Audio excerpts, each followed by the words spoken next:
Hey, this is Frank. This is a 2003 Toyota Highlander. Like so many of these cars, this one is missing the plastic shield that goes across here.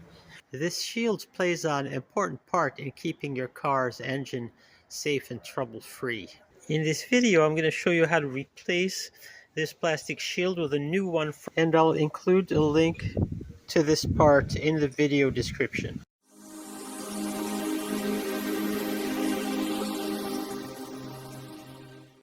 Let me show you all the things that this shield protects from the elements. You have the transmission controls, you have the control for the motor mount, which is a vacuum switching valve, and you have your AC.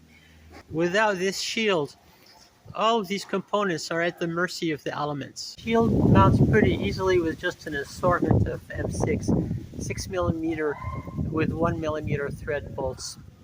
The only elements you might need to scrounge for are these U-nuts that go on either end. I'll include a link to these in the video description. This is how these are installed. They face this way. They slip over the bottom of the bumper cover.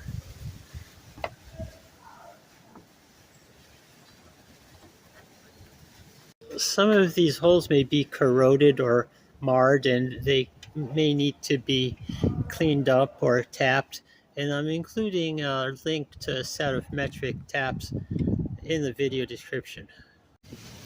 You have two holes at each end that take plastic rivets like this one right here. So there, this installation is now complete, and I could not feel more pleased and satisfied that this engine is now safe and sound. Hope you've enjoyed this video. Thank you very much for watching.